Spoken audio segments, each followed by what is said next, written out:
Bom dia. Bom dia. Bom dia, friends. Let's talk about, I want to talk a little bit about bravery. I don't know who's going right now. Okay, I guess, oh, I'm going. They have these little signs, and instead of showing a walk signal, it's either a green person or a red person. So my green person just showed up. Anyway, bon dia. I am on my way to Porto.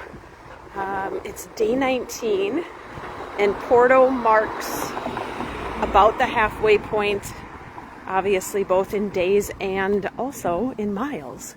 So that's exciting.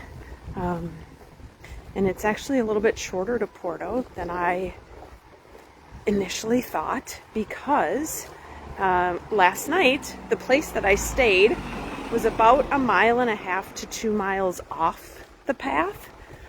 And what that meant is, instead of walking back to the path this morning, I'm kind of angling over to it. So I'm not on the path yet, but I will be in about 1/4 mile or so.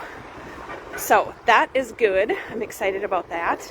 But really what I want to come on here and chat with you about is bravery, and that word, because I really believe that words matter, and that it's important that we just honor and acknowledge various words and what they really mean. And I don't go all in often on words, and I don't have the definition pulled up immediately. I did look it up though before coming on here, because I wanted to make sure that I had my personal ducks in a row before chatting about it. So what I want to share is this. I've met a number of people, and what's interesting is a handful of them have been women, Portuguese women in fact, who speak fluent Portuguese and also very good English, because we've had these conversations, and also women from all around the world, right, who are traveling, but not for the Camino. They're just traveling in whatever sense they're traveling. And many, even last night's host, where I stayed last night, even she used the word brave. You're so brave. When they find out I'm walking the Camino all the way from Lisbon to Santiago, which again, being almost halfway is kind of amazing to me,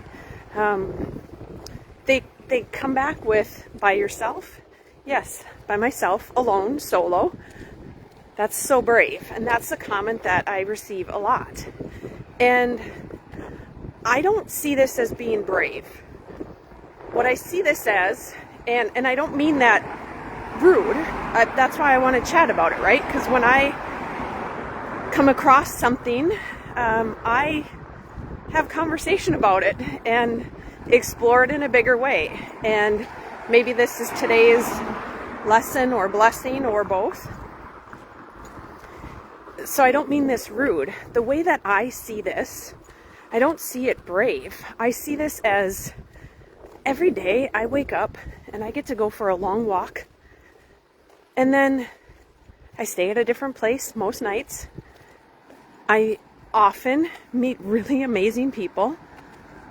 In the daytime, I get to stop and take breaks and have ice cream and coffee and random meals that I don't even know I'm going to be eating that day.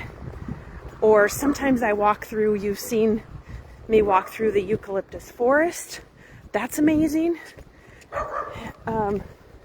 I meet others on the Camino and have Camino conversations. I get to stop at cool buildings, cathedrals, see inside some of this really ancient history, literally. I don't know if you know this or not, but Portugal is Europe's oldest country, which is amazing. So there's a lot of history here that I get to experience. I don't see this as brave. I see this as like such an incredible blessing and opportunity. And the word selfish in a bad way isn't how I mean this, because I don't see being selfish as necessarily a bad thing unless it's intentionally selfish and you're taking from others. So I don't mind that word, but it's certainly very self-serving, and hopefully in this self-serving of it, it will then serve others. At least that's the intention, right? As I grow and become a better human and learn these lessons and blessings, or maybe am reminded of them and have the opportunity to share them, my intention is that that will serve and support other people. But what I'm doing, I don't see it as brave. I see that word being used for people that put their lives in danger every day. People that, are serving their community or their family or fill in the blank in some form or fashion in a bigger way, and there's risk involved. So obviously, like firefighters, policemen, maybe ER doctors. Like my sister-in-law is an emergency room nurse. Like, I see her being far more brave than me taking a long walk every day.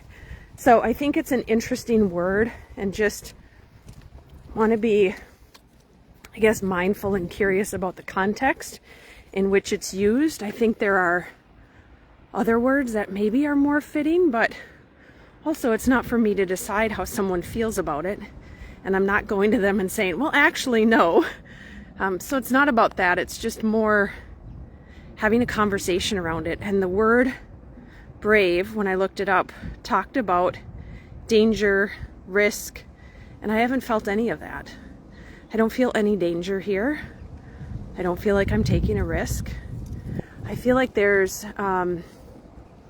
maybe some courage involved, but even that feels too strong of a word. This just feels more adventurous and explorative, and that's what I love. It feels like such a blessing to be able to get up every day and just go for a long walk and end up somewhere else and meeting some amazing people and eating some delicious and maybe not as delicious, but food, So it's an interesting conversation and curiosity to have, and to kind of wrap my brain around it, and at a midway point, right? And maybe it doesn't even matter, but just being curious to explore. For me, that's what it's all about. It's all about being curious and exploring, because that's how we go deeper. So I hope you are sleeping well, and when you see this, I hope you have a fabulous morning, and I look forward to connecting with you on my way to Porto.